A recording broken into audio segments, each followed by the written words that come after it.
we are traveling. So I'm so glad to be here with you this morning. This is our Saturday morning live, be able to talk with you and share some more about grief. Getting the live still hooked up. How's everybody doing this morning? How's your grief going this morning? How have you made it through the weekend? We just finished Mother's Day. We just finished a week of deep grief, I believe, for a lot of us who some of us haven't even started the grief healing journey. Some of us haven't even started working towards um, moving the grief. So I want to say welcome to everybody. My name is Sharon Brubaker. I'm a grief specialist. I walk with women who are grieving and absolutely walk them through the process of how to move the pain of grief. And I know that sounds crazy. I know that a lot of you are like, what is she talking about? But grief isn't a place to stay. It never was meant for it to be a place to stay. It has always been meant as a place to move through. Hey, Suzanne. Hey, Debbie. So glad you guys are here. Good morning. I'm running a few minutes late this morning. The coffee pot didn't work. So yesterday, not my coffee pot. I actually have one that I travel with. That's how dedicated I am to my coffee. Hey, Erica. So I have a coffee pot that I definitely travel with. And but when I got here, my aunt had a Keurig, and yesterday the thing said to descale. So she had the descaling thing. So her and Tony were over there working on the descaling thing while I was writing out my life. And I got up to get coffee this morning, and the coffee pot smelled like it was burning, and then it just turned off.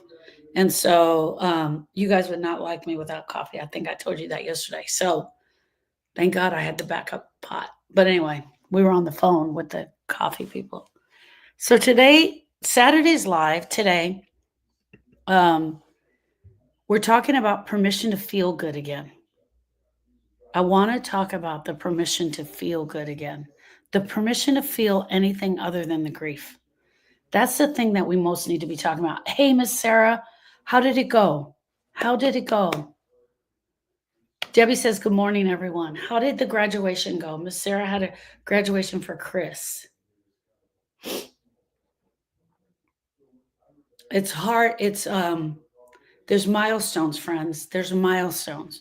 When we lose our person, and then we have the year of first.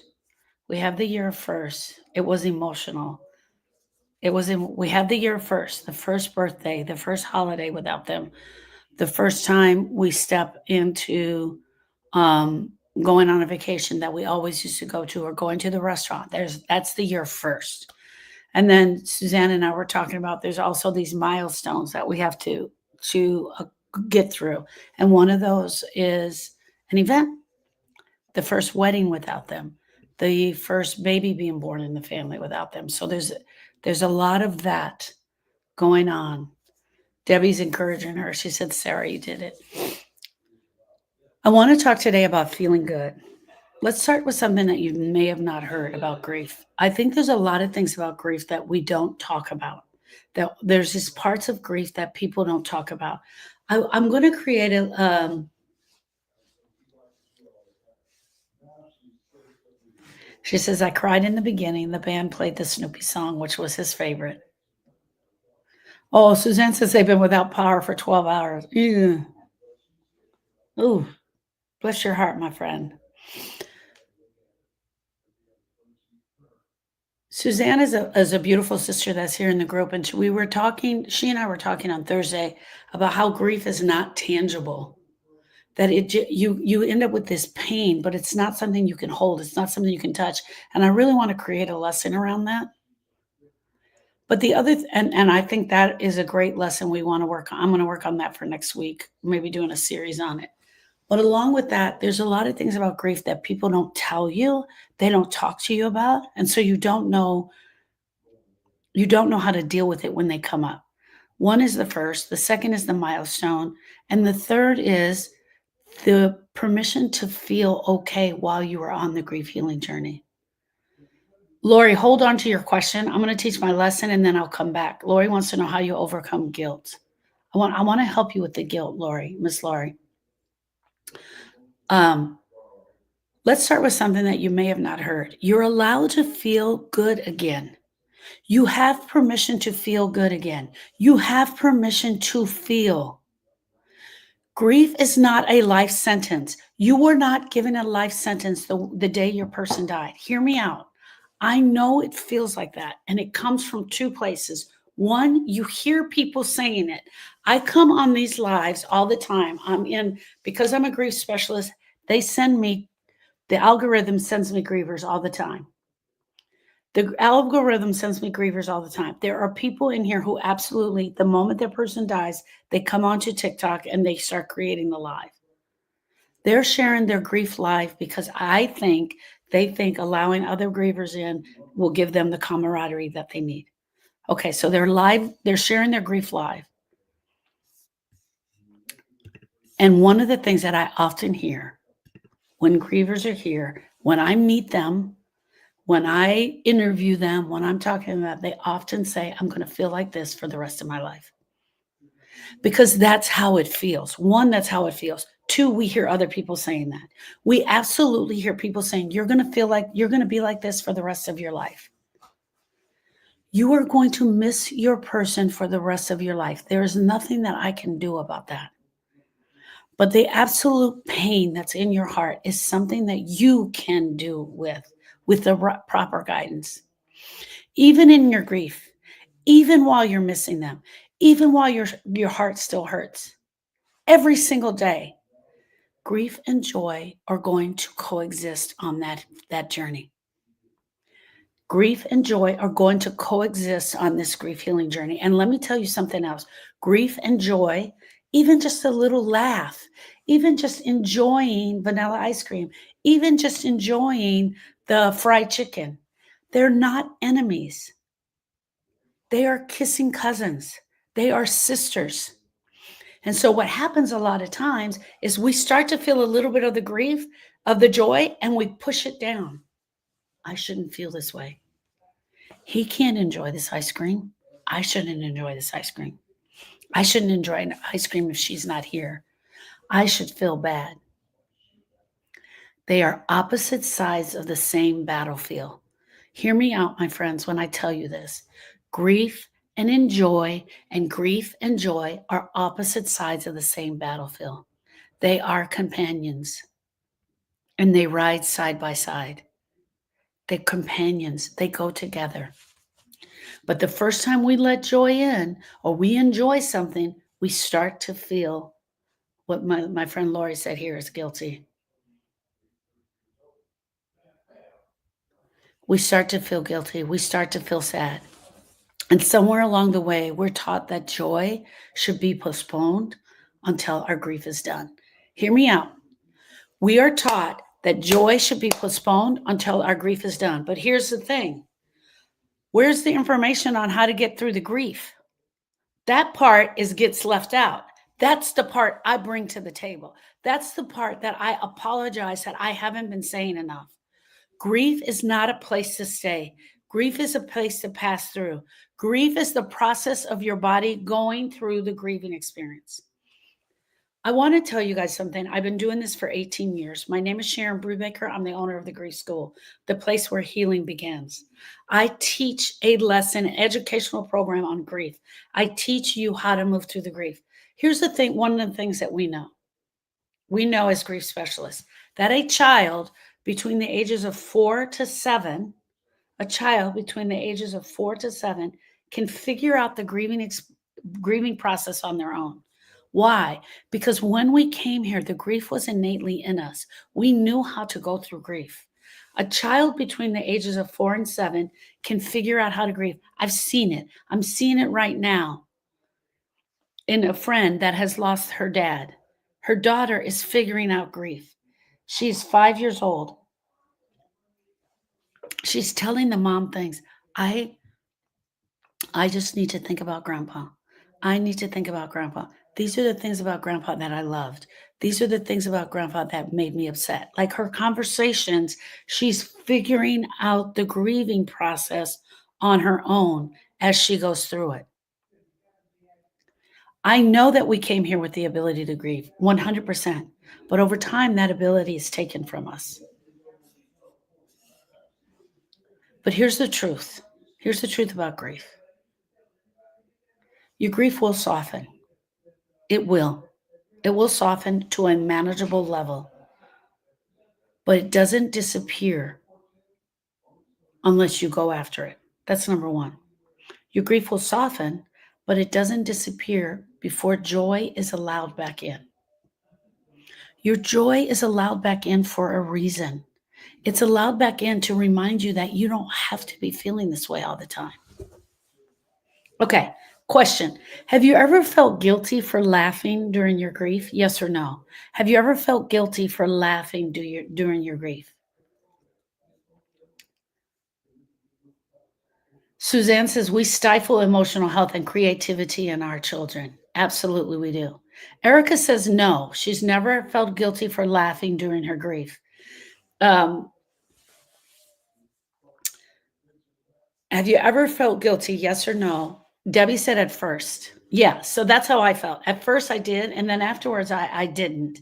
But I want to tell you guys something. If you were ever around and you met Erica, that girl, man, even during the grieving process, yes, almost. Lori says almost daily. Bill says no, it felt right. Oh, Kathy, it's Kathy. Um, it felt right. My family tends to be really sarcastic and we throw out these one liners a lot. And that's absolutely helped us survive in the grief. And we would be crying and laughing. And we definitely go through the gallows humor. Some of the really strange, inappropriate humor is what helped us through, which is what helped us survive. I'm going to tell you that because that's the truth.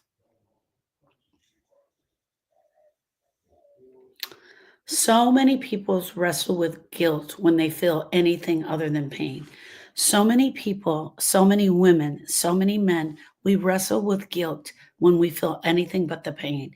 Because in our mind, our person left and they left me with this ball of pain right here that I can't seem to choke down, that happens to sit in my heart. And if I do anything with this pain, then I'm disrespecting my person. And that is not true. That is a lie that we tell ourselves. And that's where we get stuck. Maybe it's a moment of laughter that surprises you. Maybe you catch yourself watching a TV show. Maybe you're dancing in the kitchen. Maybe a song comes on, and for a moment in your car, you're rocking out to that song. And then out of nowhere, the shame hits. How dare I feel this way?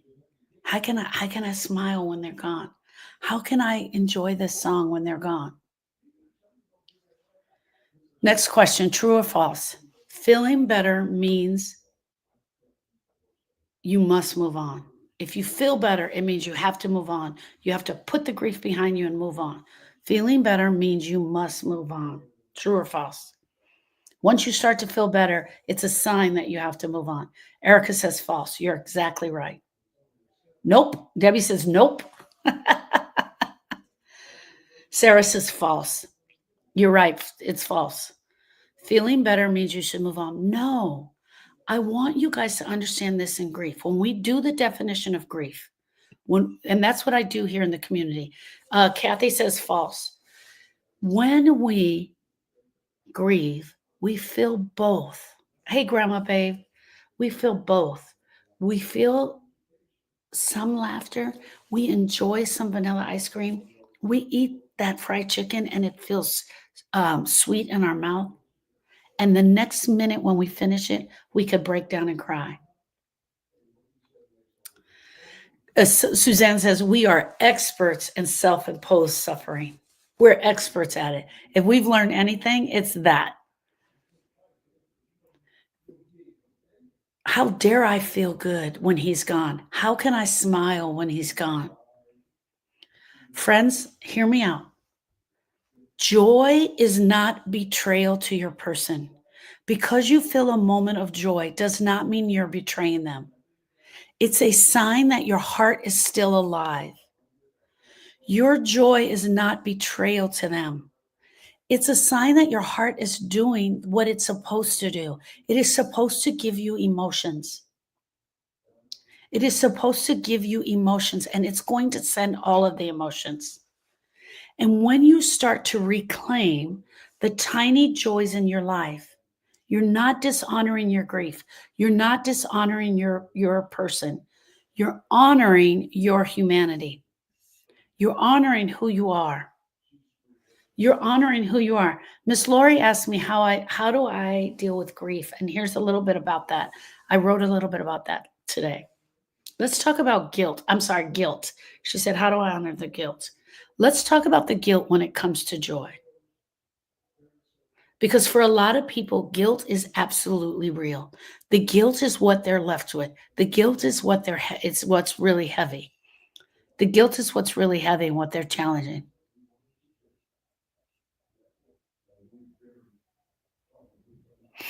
Kathy says, I don't know where to move to get through. Okay, Kathy, we're going to talk about that. For most people in grief, happiness feels foreign, and sometimes it feels even wrong. You might think, if I enjoy this, does that mean I'm forgetting them? If I enjoy this, people are going to judge me. If you laugh, you're going to get judged in your grief. If I share a moment of joy with somebody, if I go out and have a cup of coffee and I absolutely enjoy that coffee, does it mean that I'm disrespecting my person? No. But let me tell you what actually happens. Your heart is finding small ways to breathe again. Joy doesn't mean you're over it.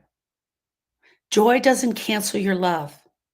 The joy will not replace your pain. When you have a moment of joy, it doesn't replace the pain. Tell me if that's true. You enjoy a little bit of vanilla ice cream. 2 seconds later, the pain is back. Just because you had joy doesn't mean the pain goes anywhere. Suzanne says, we would want them to suffer if we were gone. So why aren't we? So, like, oh, we would not want them to suffer. So why are we? If I died, and that's a question you have to ask yourself.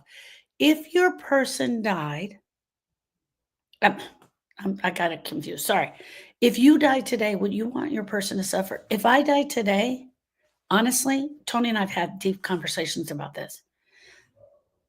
My husband and I'm going to sidetrack right now. My husband and I are 17 years apart. My husband turned 79. He's going to be 80. I'm 62. He's going to be 80 next year. And he's had a couple of heart surgeries. In the last few years, we always thought, he's got a bad heart, he's going to go first. Then I have a heart attack in April of last year. At 61 years old, I have a heart attack. And I have to have a stent placed. I had a 95% blockage in the widowmaker of my heart that went misdiagnosed for 2 months. Okay, there's the story. So now I'm looking at, oh my God, I could actually go first, right? So we sit down and we have a conversation. Exactly what if something happens to me, exactly what he's to do. He's to pack up, go to his son, go live with our son. Our son will take care of him. We have 3 children. We have a son and 2 daughters. My son is the perfect one that will guide him, take care of him, and lead him. We already know that. I 100% believe that my husband will try to replace the loss. He will try and find someone to comfort his soul. But he promised me that he will do his grief work first. I don't care if you date. I don't care if you get married. You have to do your grief work first. I don't know that he'll do that. I don't know. But when I see older men, that's what I see in them. They go for replacing the loss because they need that in their life. Okay, fine. Do I want him to suffer?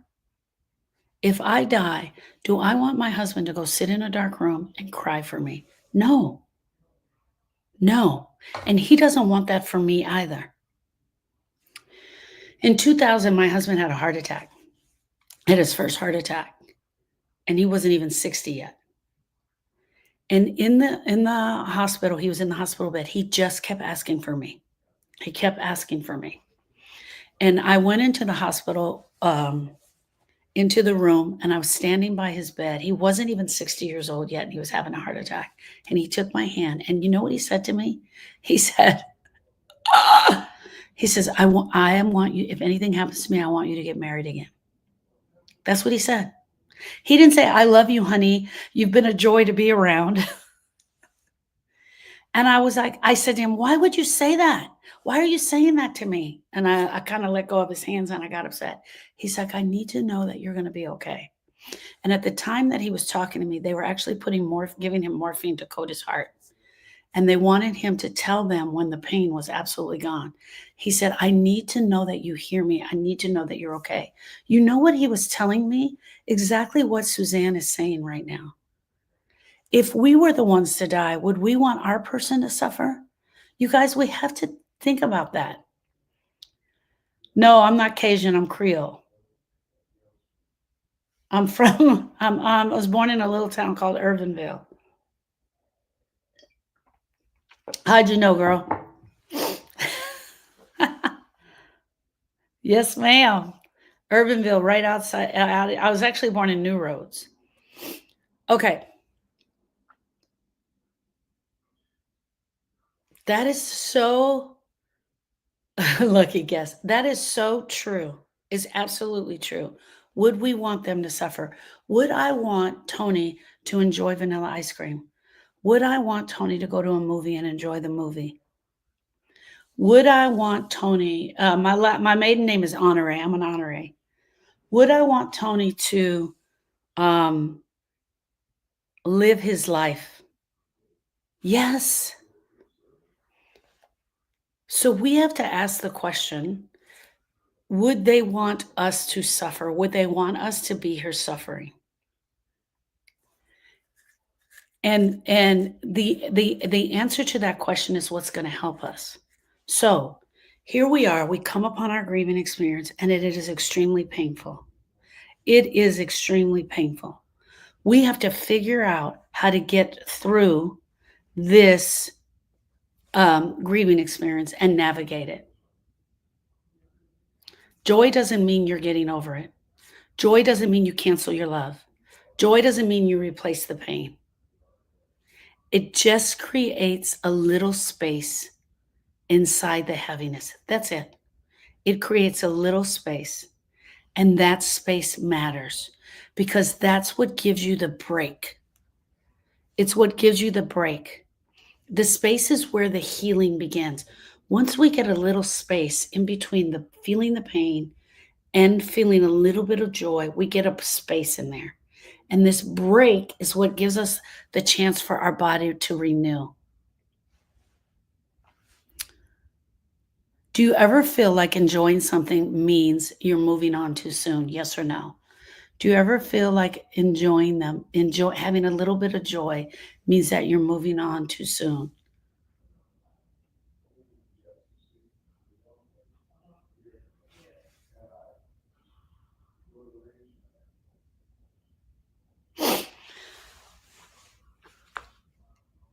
Yes or no? It feels like you're moving on too soon. Um, Blue 3, I can't pronounce the first part of that. She says, "My person passed. I would just be alone and think about her." That's not true. That's what you think. That's absolutely what we think. We think that we would go in a room for total suffering. We think that we would go in the room, we would close the door, and we would suffer. It's not true. And I can prove it to you because you got to get your butt up and go to work. The radio's going to be on in the car. You're going to eat food. You're going to see a sunshine. You're going to see a rainbow. You're going to see green. You're going to see the glory of the universe around, and you're going to enjoy some things. We think we're going to go in the room and close the door and suffer, but it's not true. And as much as we want to, we can't. Now, we can portray that to other people, but that's not true. I absolutely promised my mom that I would be okay as she was passing, and I'm working on it, Mom.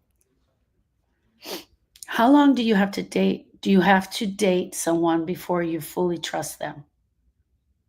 I don't know. I have no idea. Wizard. I have no idea. How long do you have to totally date? I don't know. How long do you have to totally date someone? Trust is built up over time. We have a loss of security and trust when someone dies. Dating someone, the trust is built up over time. The trust is built up of them showing up and doing the things that they say they're going to do, showing up for you. It's little pieces at a time. Okay, my question was, do you ever feel like you're enjoying something means you're moving on too soon? Erica says no. I love hearing that, Erica. Grandma Babe says no. Suzanne says no. Blue 3 says no. Sarah says no. Um,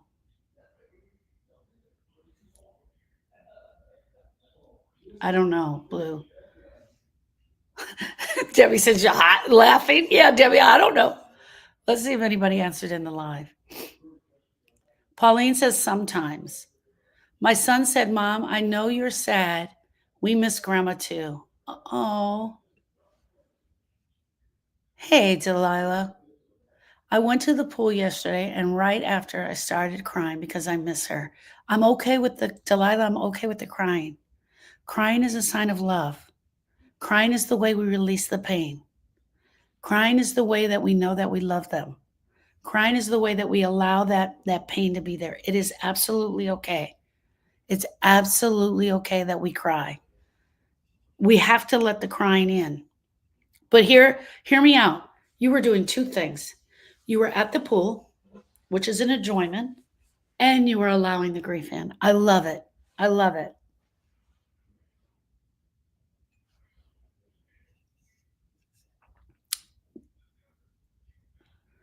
Grief and joy can never exist at the same time. True or false? Grief and joy can never exist at the same time.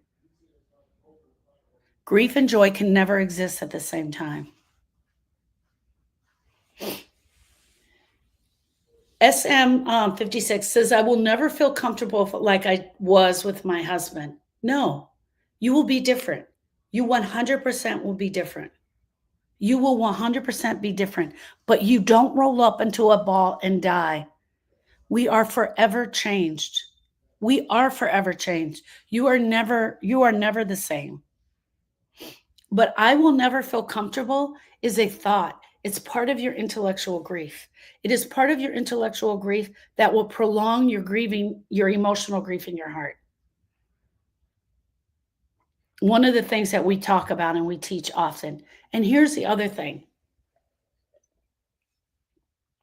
If Tony died tomorrow, if Tony died tomorrow, and Erica can answer this too, others can answer this, Suzanne can answer this, I will never be the same. I will never feel like I do right now today. And I will be forever changed, so much so that I had it tattooed on me. I will never compare my loss to yours, my love, but I lost my best friend, Sharon. And for the rest of my life, I will never be that friend again. I am forever changed, but I'm living my best life, the best life that I can, because I love her, because I love her, because I want to honor her. I take her with me. Can um, grief and joy can never exist at the same time? True or false? Debbie says false. Pia says false. Sarah says false. I think it depends on the situation, says Erica. What if you can't cry, but you feel like you want to? You got to try really hard to try and bring it up. Use pictures or music to try and bring it up. Suzanne says, I stopped being the person the moment he took, I stopped being that person the moment he took his last breath.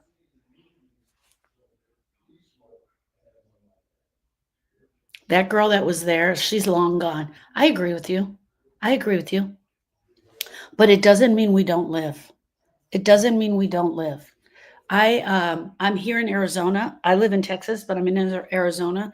My sister's partner um, graduated from college, and we're having a party today. We're having a party, and I'm helping her with the centerpieces and doing all the party design, and I've actually enjoyed it. I actually enjoyed it. Tina says, I wish I could stop crying. Tina, I don't want you to stop crying. I'm okay with your crying.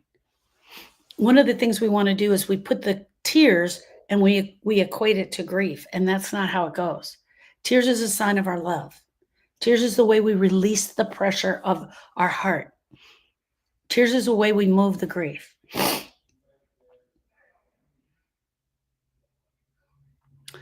Those are all lies. You can laugh and still love them. You can rest and still miss them. You can take a nap and still miss them. You can go to the pool and cry at the same time for your mom. You can eat your favorite meal and sit in the sun. You can eat your favorite meal. You can sit in the sun. You can walk with meaning. It simply means your grief has made space for something else to sit beside it. You are simply allowing the grief to sit beside you. It doesn't mean you're pushing it away. It doesn't mean you don't love your person, and it doesn't mean you don't it doesn't mean you are not allowing a space. And joy doesn't have to be big.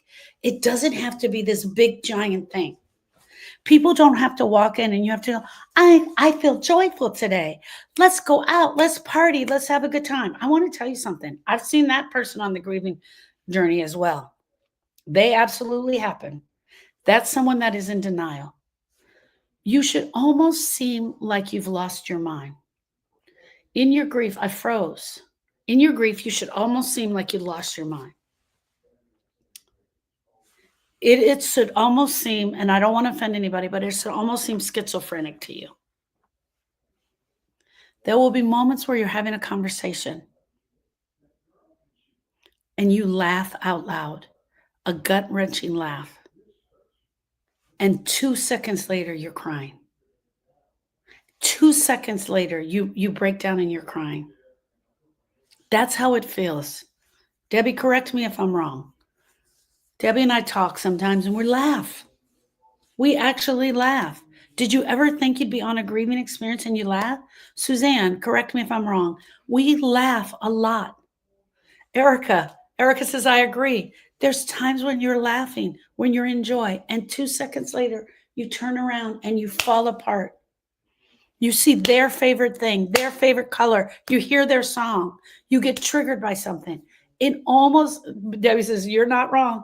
It almost feels like you're schizophrenic, like you've lost your mind. And if that's how it feels, then I believe you're doing this right. SM56, hold on to that. After I'm done teaching this lesson, I want to help you with that. The swinging back and forth a million times a day. Ursula says, that's me. Suzanne says, the emotional pendulum swings back and forth a million times a day. SM50 says, okie dokie.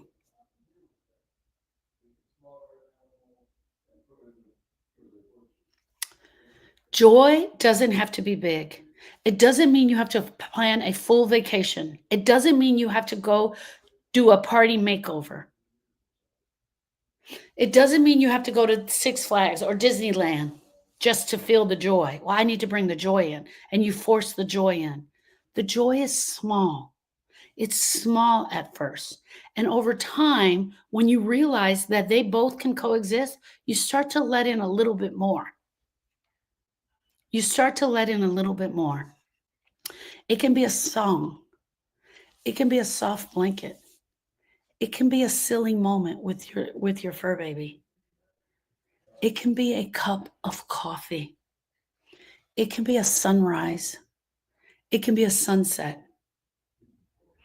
It can be a smile. It can be walking through the hallway and someone say good morning, and you say good morning back. When you're in deep grief, your nervous system shifts into survival mode. Here, let me say that again. I got something in my eye. When you're in deep grief, your nervous system will shift into survival mode. And it literally plunges you forward. It is trying to figure out. Friends, I'm so upset I don't have my board because I can show this to you. Your intellectual grief goes into survival mode. It immediately tries to save you from this thing that it perceives as danger. Grief is perceived as danger, and it perceives that it has to get you from that. And so immediately it goes into survival mode. Your body will build up a wall around you to help you. And that's where someone just said, I don't know how to get out of this. I don't know how to stop it. It's because you're in the survival mode. Your heart is broken, but your body keeps moving forward. The numbness takes over. The numbness serves a purpose, and that is a protection mechanism. Because if the truth of what has just happened to you was to hit your body all at once, I promise you, you'd fall down in the ground into a fetal position. It is a disconnect. You are exhausted. You may notice that your breathing gets shallow. Your appetite will disappear, or you have spikes in your appetite. We start to grab for anything that we can. And a lot of times, the thing that we grab for is the wine. We might grab for recreational drugs or prescription drugs. Your brain starts to forget things because it has to. It can only allow a little bit in at a time, and it has to. You lose track of time. You feel like the world is moving at a fast pace and you're moving slowly within this. The fast and slow are happening simultaneously. You're stuck in slow motion. You feel weakness. Your system is trying to protect you from the pain, and it feels unbearable. That's how it feels at first. It doesn't know what to do. It's been slapped into this realm that you just absolutely don't know. It absolutely feels unreal. But here's the other thing. You're in this whirlwind of all this crazy going on, and everybody else is in a virtual reality, and they're moving around you. They're moving around you. Rachel, drinking every day is not it is a plan, but it's not going to fix the situation. And I'm here to tell you that. Thank you, Miss Rachel. Thank you for sharing that. Thank you for your honesty. I want to say something, friends. This is not a sign of weakness. Grief is not a sign of weakness. This is your system trying to protect you from the pain, and it feels unbearable. But over time, the survival mode becomes a prison. You can get stuck in this prison if you don't go after the pain. It will keep you frozen. Even after the immediate crisis has passed, I have met grievers that have been stuck in this prison after 10 years. Your brain doesn't know that the danger is over. All it knows is that you feel sad. It knows that you feel broken. Your heart is sending the message to your brain. Please help me. Get me out of here. I don't know what to do here. I don't know how to do it. It just knows that you're still hurting. That's why reclaiming the tiny joys is a way of letting your brain know that I can do both of these things. Reclaiming the tiny joys and allowing the tiny joys in is not to push the grief aside. It is to let your brain know that both of these things can happen. Because all the brain knows at first is that this feels terrible and I'm dying here. But over time, you by letting in a little bit of enjoying that cup of coffee, having that vanilla ice cream is letting the brain know, okay, calm down a little bit. Calm down. It creates the space. Here's the grief. Here's the joy. In between here is space. It's giving the brain a space. It gives the brain and lets the brain know, okay, I can do both things. It's not big, overwhelming happiness. It's something small. It's manageable. It's gentle. It's tiny moments of joy, like hearing a love song, feeling the sunlight on your face, laughing unexpectedly. Here's what happens when you send those moments of joy to your brain. Your brain says, oh, she's still alive. She's still alive in there. She's safe. Let her be safe. Oh, there's still beauty here in this world. Let me help the body remember that it's okay to soften. Okay, friends, hear me out. I'm going to say that again. The brain, when it sees you or feels those joys, those little tiny moments of joy, it lets the body know, okay, it's time to soften. Because this is what happens when we are in the grieving experience.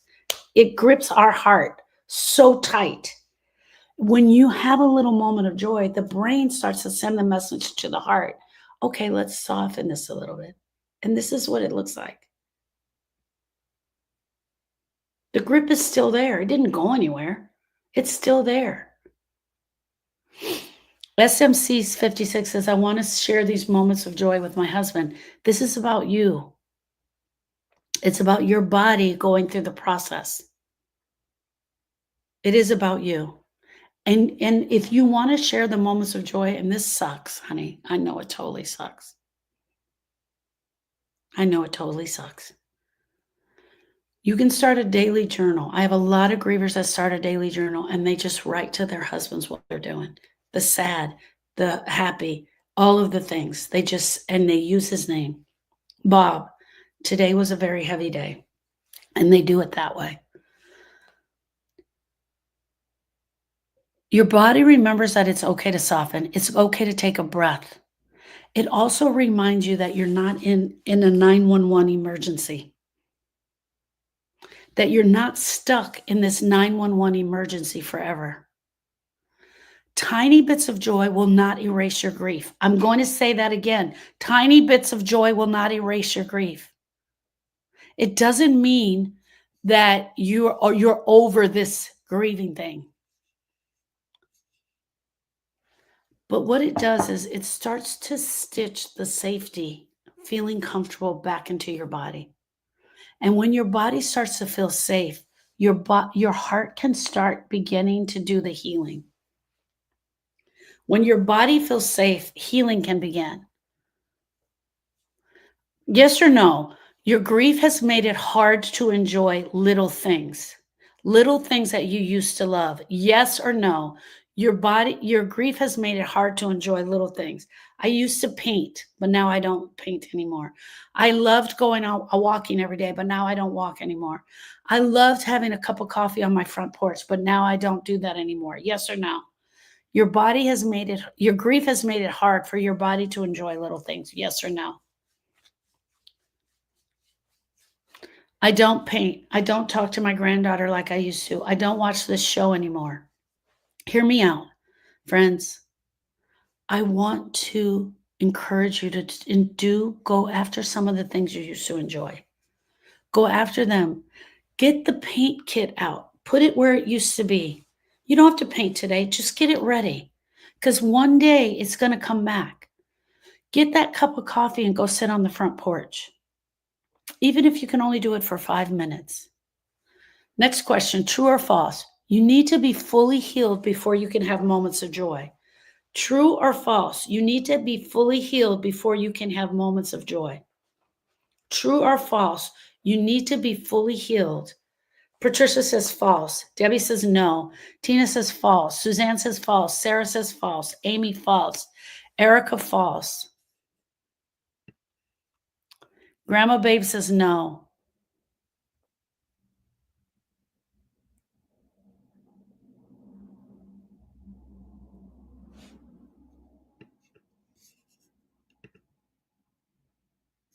Pauline says false. What the heck is this?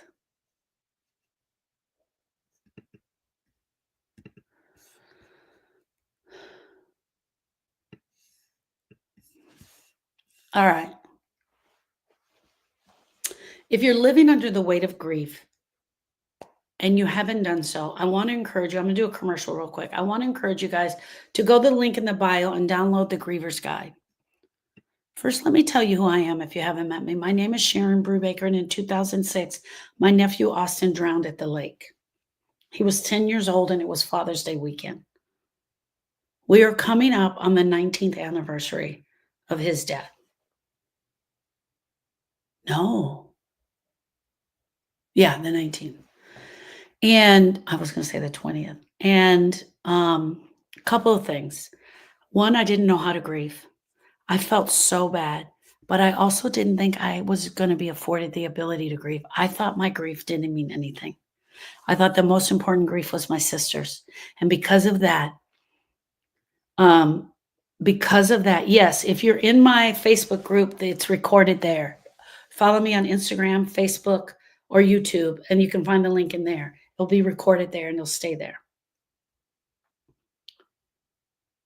I thought that I wasn't afforded the ability to grieve, and so I thought my job was to find out. Well, first of all, okay, let me start here. I thought somebody was going to come and save us.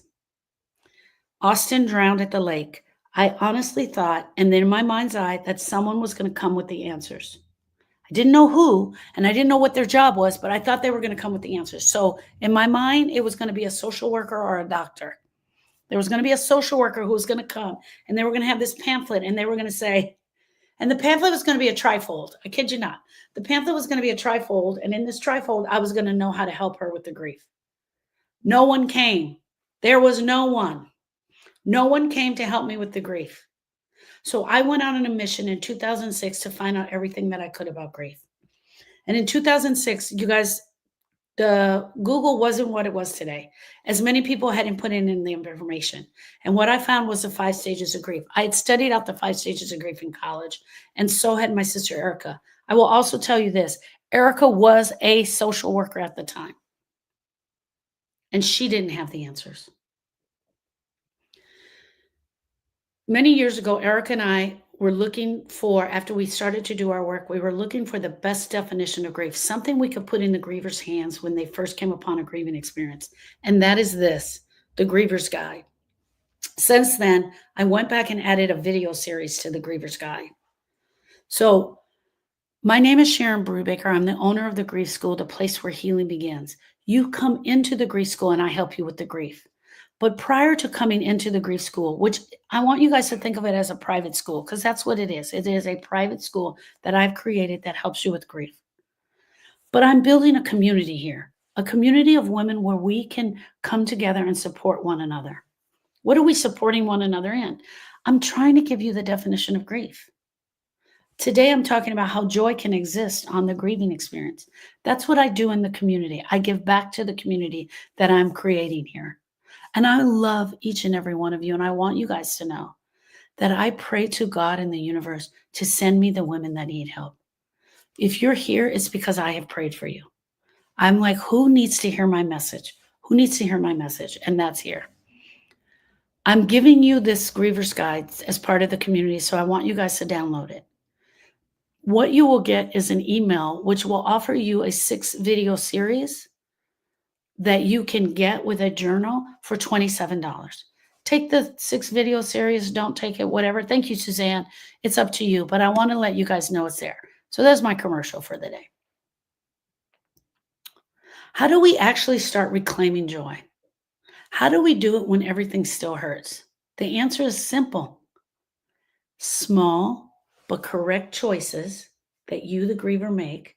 Small, correct choices that you make while on your grief healing journey. You have to tell yourself you're going to enjoy the cup of coffee. You have to tell yourself that it's okay. Small, one moment enjoyment at a time. Do something that doesn't feel overwhelming. You're not trying to be happy. Let me correct that. I said joy, enjoy for one moment. You're not trying to be happy. I'm not trying to sell you happiness. We're letting something good that is already happening in your life have space in your grief. A cup of coffee is already good. It's important to you. We want it to have the space while on your grieving journey. Maybe it's a 10-minute walk. Maybe it's a talk with a friend. Maybe it's going to watch the sunset. Someone in here said they went to the pool. Maybe you go to the pool and you cry when you're at the pool and you get some grief out, and then you jump in the pool and you sunbathe. Maybe it's watching a show that makes you laugh. These aren't signs that you've moved on. Go to a rage room. I think it's great. Someone says, I want to go to a rage room. It's a great place to let it out. Doing something small and allowing enjoy doesn't mean you're moving on. It means you're moving with the grief and you're not letting it consume you. Let me say that again.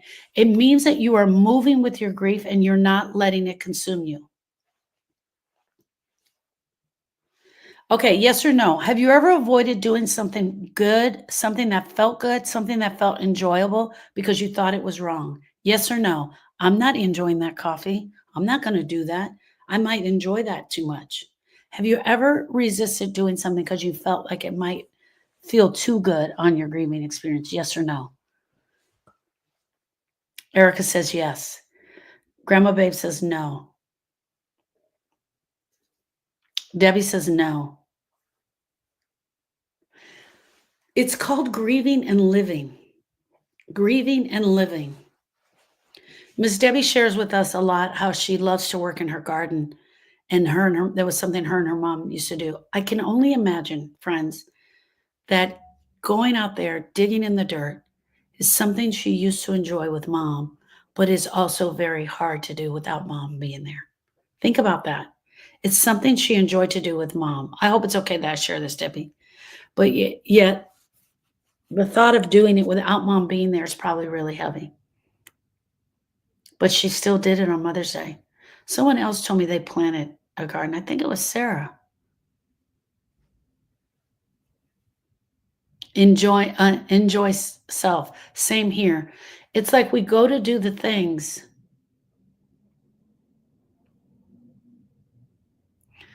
3976 says, honestly, 1 year after his death is worse than what it felt like at first. Absolutely. That's exactly what happens. Debbie says it's fine. I'm sharing her. Sarah said, yes, she planted some flowers. Think about both of these ladies. They go out to plant their flowers. Flowers bring us joy. Looking at flowers bring us joy. Can you lean into your flower bed 100%? No, because your heart is broken. But getting that job done can feel like a moment of completeness. And then you can go back and look at it later and maybe smile for a second. That's allowing the joy in on your healing, on your grief healing. It's allowing joy in.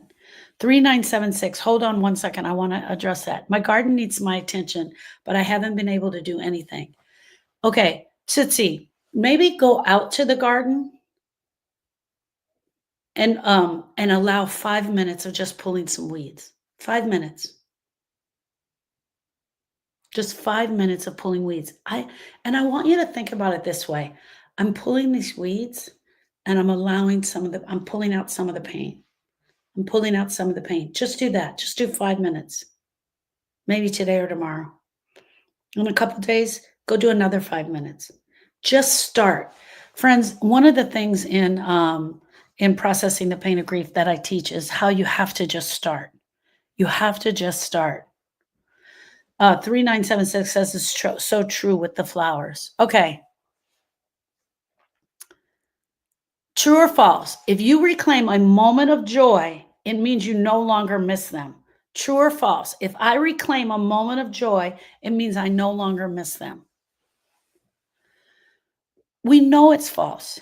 Missing them is going to be forever. You're going to miss them forever. But this is the other thing that I know to be true. The intensity of missing them over time will drop. The intensity of missing them over time will drop.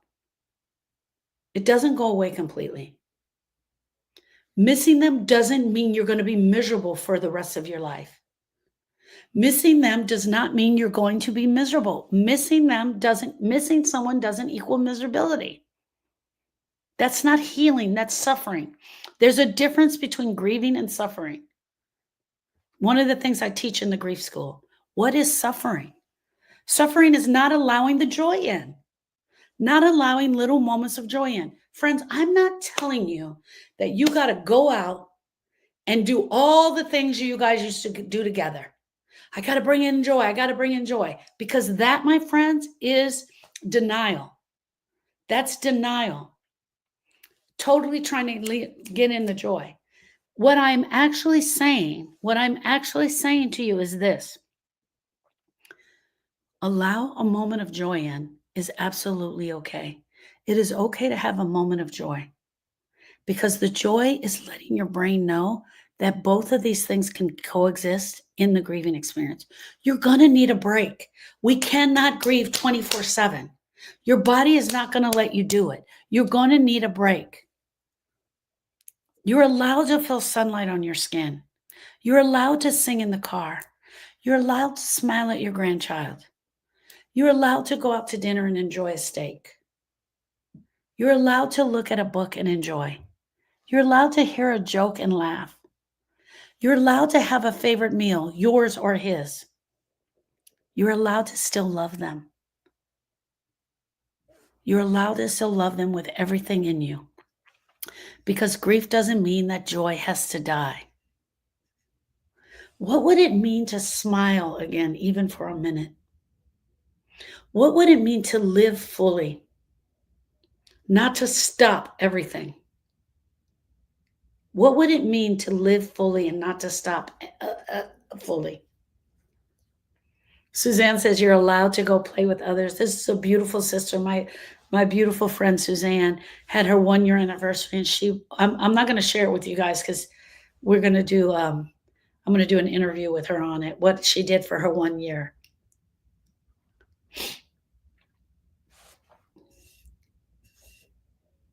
Reclaiming tiny joys doesn't mean that you're okay. It means that you're alive.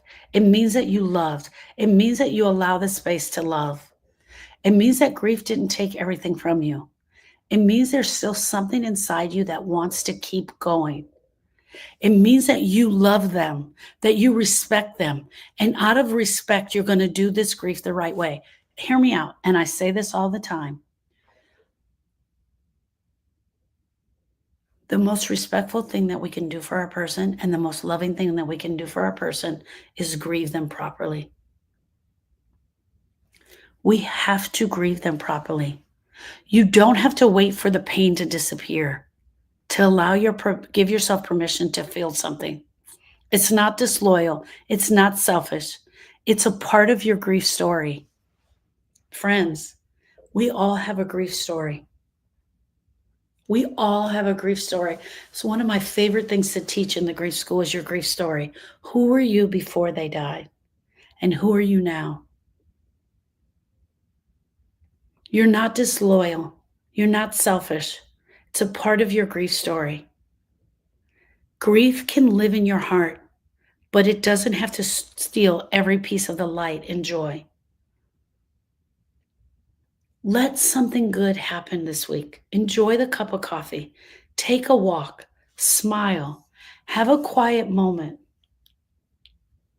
Take a nap. Have a small laugh.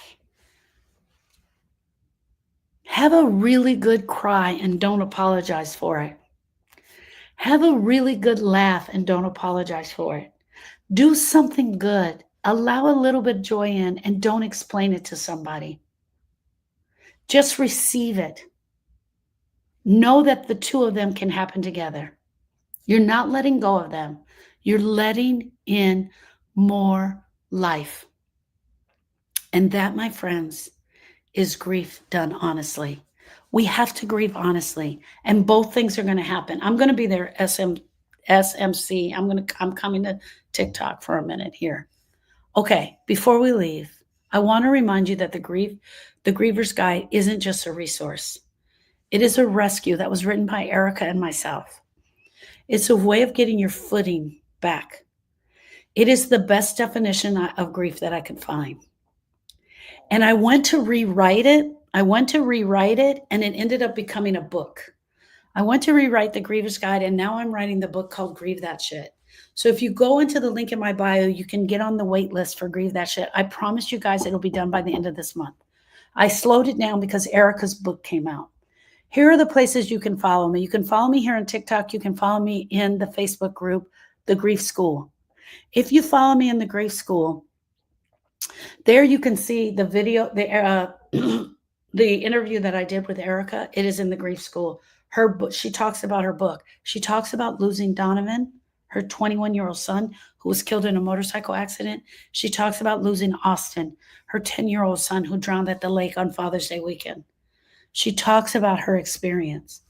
But when you download the Griever's Guide, that is where we're patiently waiting. It's so good. I actually have someone rereading it for me right now. The talk is beautiful. I'm glad that you're here. Enjoy yourself. Enjoy of self. This training was today. I'll be back on Tuesday. Reclaiming the tiny joys in the midst of grief. That was today. I want you guys to know that I see you. I want you to know that I am you. I want you to know that this is not forever. My name is Sharon Brubaker. I'm the owner of the Grief School, the place where healing begins. But you've got to take one step forward. One of the ways you can take a step forward and commit to your healing is downloading the Griever's Guide. It is absolutely the first step. Okay, friends, that's the training for today. I'll be back Tuesday at 4 p.m., I believe. I'll be back at Tuesday at 4 p.m. Central Standard. No, I won't. No, I won't. At 7 p.m. Central Standard Time. If you want to get coached by me, if you want to meet me live, you can meet me inside this grief study hall. That's every Tuesday. TikTok, don't leave. I'm coming there. You can meet me every Tuesday inside Grief Study Hall. It's from 1 to 3. It's where I actually can coach you and help you with grief, anything that you're stuck on. 1 to 3 every Tuesday, Central Standard Time. Okay, live. I will see you all later. I'll see you all on Tuesday. TikTok, hold on. I'll be right there.